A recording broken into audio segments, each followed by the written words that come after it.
LG 디스플레이 너무 많이 빠져 있잖아요. 어떻게 봐야 됩니까? 예, 말씀하신 대로 일단 LG 디스플레이가 지금 뭐 상승하는 이유를 여러 가지 꼽을 수 있겠지만은 가장 기본적으로는 많이 빠져 있다라는 부분이 일단 좀 작용을 할 수가 있는 시점이다 네. 이렇게 말씀드릴 수가 있겠고 여기에 이제 재료적인 측면에서 앵커께서 말씀하신 대로 최근에 이제 뭐 삼성전자 부회장이라든가 네. 그 LG 디스플레이와의 어떤 협업을 놓고 이런 그 얘기들을 계속해서 꺼내고 있어요. 그럴 수밖에 없는 것이 잘 아시겠지만은 LG 디스플레이가 그 TV용 OLED 패널 쪽에서는 상당히 우위를 점하고 있습니다. 네. 그렇기 때문에 이런 부분들은 상당히 향후에 가시화가 될 수 있는 상황이고 무엇보다도 지금 어떤 이런 글로벌 디스플레이 시장에서 보면은 LCD 우리나라 이제 업체들 삼성 디스플레이나 삼성전자나 LG 디스플레이나 마찬가지인데 결국 이제 LCD 시장에서는 서서히 비중을 줄여나가고 있죠. 이쪽은 이제 속된 표현으로 돈이 안 된다는 겁니다. 그렇기 때문에 이런 쪽에서는 이제 좀 비중을 줄여나가면서 OLED 쪽에 집중을 하고 있고 특히 이제 이런 쪽에서 아무래도 상대적으로 대면적 OLED 쪽에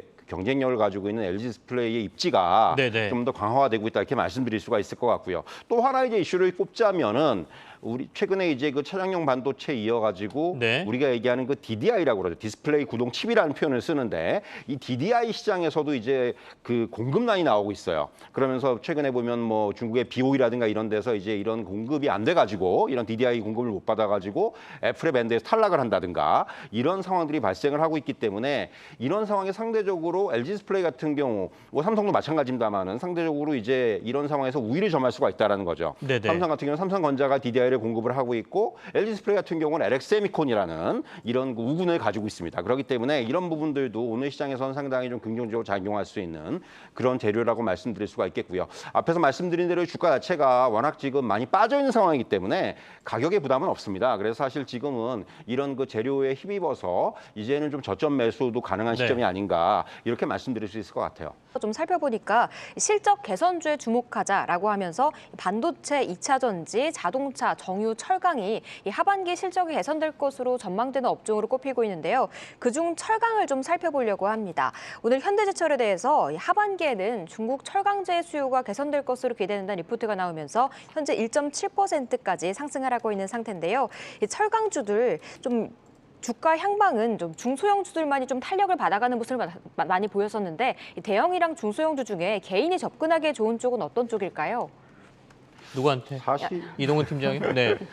사실 이제 현대철도 오늘 뭐 이제 그런 리포트의 영향을 좀 받고 있지만은 네. 어쨌든 간에 지금 사실 개인 투자자들께서는 이것도 이제 전 투자 성향에 따라서 좀 엇갈릴 수가 있다고 생각을 해요. 뭐 현대해철이라든가 포스코라든가 이런 종목들을 선호하시는 분들은 아무래도 상대적으로 조금 더 안정적인 이러한 어떤 투자 성향을 가지고 계신 분들이고 그밖에 이제 좀 그 우리가 얘기하는 작은 종목들 뭐 여러 가지 종목 여러 종목들이 있습니다만은 이런 종목들은 조금 더 이제 그 어떤 상승과 하락폭이 좀 더 변동성이 크게 나타납니다. 그렇기 네. 때문에 사실 뭐 그런 부분들은 또 이제 그런 변동성을 또 잘 이용하신 분들은 그런 쪽에 투자에 또 좀 더 집중을 하실 것 같은데 일단 전반적으로 앵커께서 말씀해 주신 대로 일단은 그 2분기부터 철강제 판매량은 계속해서 늘어나고 있는 상황이고요. 그리고 이제 무엇보다도 뭐 지난 시간에도 한번 그런 말씀 드린 적이 있는데 지금 이제 뭐 이전 철강 관련해서 조금 호재라고 볼 수 있는 부분들은 자동차용 강판이라든가 또 이제 조선 쪽의 후판이라든가 이런 가격이 계속해서 인상을 하고 있다라는 거죠. 원재료 가격의 상승이 이런 부분에서 어떻게 보면 철강사들은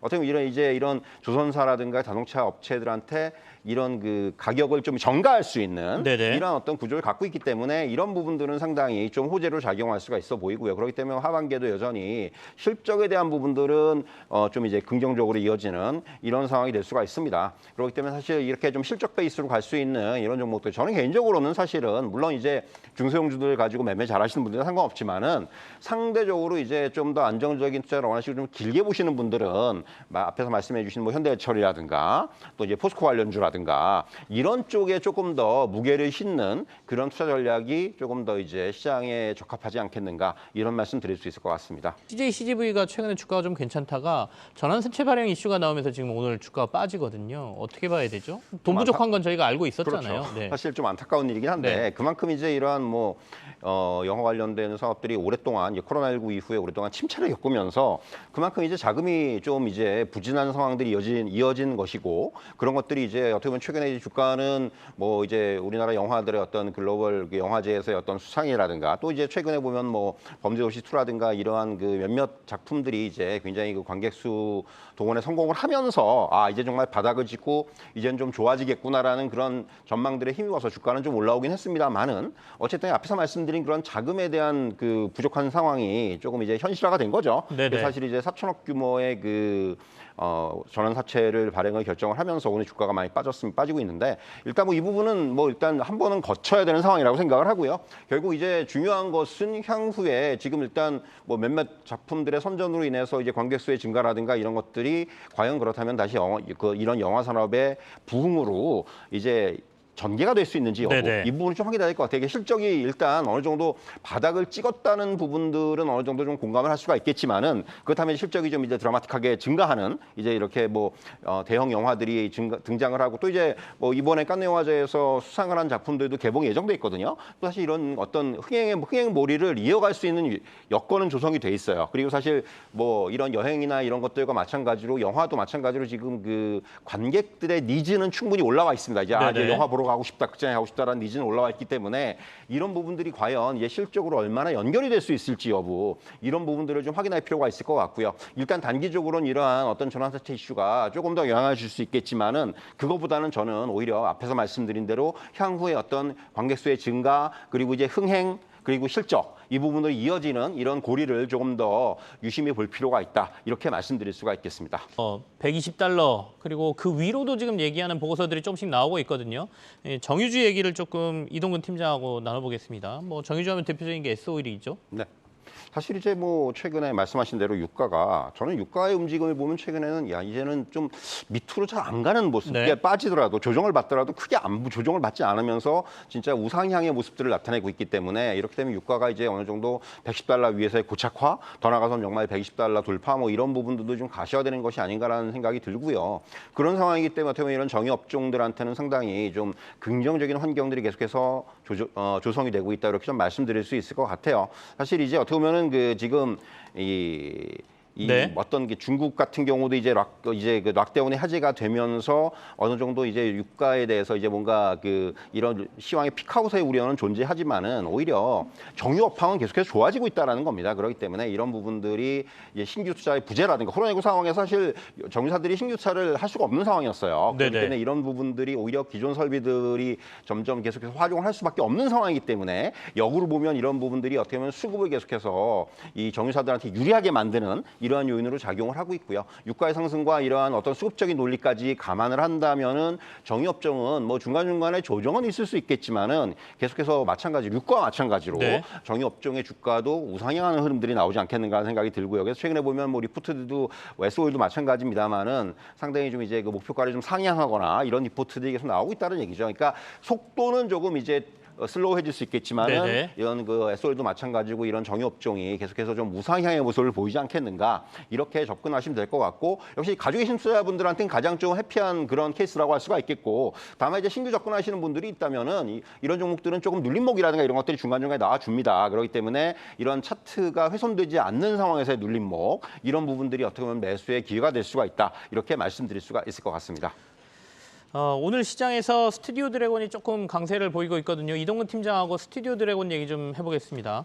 최근에 조정이 좀 많았잖아요. 그렇죠. 이제 조정이 좀 끝나고 올라갈 반등의 계기를 마련했다 이렇게 봐도 됩니까? 아니면 단기 어떤 이슈가 있어서 오르는 겁니까? 사실 이제 뭐 스튜디오 드래곤 같은 경우는 이제 첫 번째는 역시 꼽을 수 있는 부분은 네. 많이 빠졌다는 거예요. 사실 이게 그 최근에 뭐 CJ ENM이라든가 이런 종목들이 조금씩 이제 바닥에서 어떤 요번에 이제 그 칸네 영화제 어떤 수상이라든가 이런 부분들에 좀 힘을 입어서 조금 이제 그 반등을 했는데 스튜디오 드래곤 같은 경우는 상대적으로 이제 그 부분에서 좀 뒤쳐져 있었는데 이제 일단 리포트들이 좀 많이 나왔습니다. 이제 쉬는 동안에 리포트들이 좀 많이 나왔는데 일단 하반기로 갈수록 전반적으로 더 나아질 것이다라는 그런 리포트들이 좀 나왔죠. 지금 사실 상반기 쪽에서는 뭐 드라마라든가 이런 쪽에서의 라인업이 굉장히 뭐 히트라고 할 만한 그런 라인업들이 좀 없었어요. 근데 이제 하반기로 가면서 뭐 환훈이라든가 슈룹이라든가 뭐 이런 뭐 아일랜드라든가 이런 그 웹툰 기반의 어떤 이런 그 드라마들이 이제 본격적으로 이제 그 방영이 될 것으로 보여지기 때문에 이런 부분들이 아무래도 어떤 실적에는 시장에는 굉장히 긍정적으로 작용할 것으로 전망이 되고요.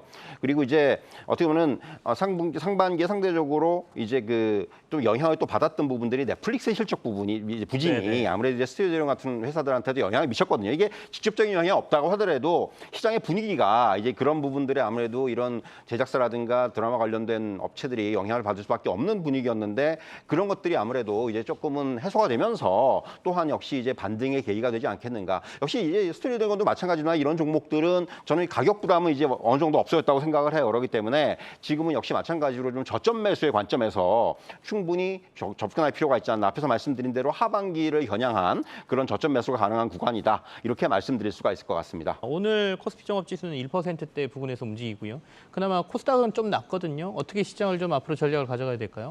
저희가 이제 좀 쉬는 동안에 뉴욕 증시가 좀 연속해서 좀 하락을 했다는 네. 부분이 아무래도 오늘 시장에는 악영향을 미치고 있다라고 말씀드릴 수가 있겠고요. 시장의 전반적인 분위기나 환경은 확실히 개선이 되고 있어요. 이제 그동안 악재가 시장에서 영향력을 발휘했다면 이제는 서서히 좀 호재의 요인들이 부각이 되는 시장이다. 예를 들면 뭐 원달러 환율이라든가 네. 또는 이제 뭐 어떤 그 연준의 이런 자이언트 스텝에 대한 우려는 이제 어느 정도 좀 가신 상황이고 그렇지만은 어쨌든 간에 어제 같은 경우는 또 이제 그 JP 모건의 제이미 다이먼 CEO가 뭐 이제 허리케인이라는 표현을 썼어요. 네. 경제에 닥칠 어떤 허리케인에 대비해야 된다. 이런 얘기들이 상당히 시장에 민감하게 지금 아직까지도 영향을 줄 수가 있다는 얘기입니다. 그만큼 시장이 분명히 조금 이제 최악의 상황은 지난 것 같은데 그럼에도 불구하고 여전히 높은 변동성을 보일 수 있는 그런 여지를 남겨놓고 있다라는 부분은 상당히 좀 아무래도 계속해서 좀 시장에서 체크를 해야 되는 부분이고요. 앞에서 말씀드린 여러 가지 요인들이 있습니다만 여기 뭐 중국 상하이의 봉쇄 전면 해제라든가 우리 시장에는 아무래도 좀 더 긍정적인 영향을 미칠 가능성이 높은 그런 재료들이 많기 때문에 네. 저는 뭐 우리 국내 증시가 상대적으로 미국 증시보다는 조금 더 그 하반 경직을 유지하고 좀 더 견조한 흐름이 나오지 않겠는가 이런 말씀을 좀 드릴 수가 있을 것 같고요. 말씀드린 대로 이런 가운데서 지금 하나 여러분들 염두에 두셔야 되는 부분은 코스피가 이제 2,700선에 근접을 하고 있는데 2,700선은 연초부터 매물대가 굉장히 몰려 있는데요. 그래서 네네. 얘도 2,700선의 돌파 그리고 일단 그 위에서의 안정이 일차적인 어떤 기술적인 체크 포인트라고 볼 수가 있겠고요. 그리고 또 하나는 이제 최근에 외국인들의 수급이 조금씩 변화하고 있는데 이런 부분들이 이어질 수 있을지 이제 외국인들의 수급이 이제 본격적으로 좀 이제 가담이 될 수 있을지 여부 이 두 가지의 포인트를 잡고 시장에서는 지금 이제는 조금은 그동안 계속해서 악재에만 우리가 집중을 했다면은 조금 이제 호재에 조금씩 눈을 여는 이러한 대응이 필요하다 이렇게 말씀드릴 수 있을 것 같습니다.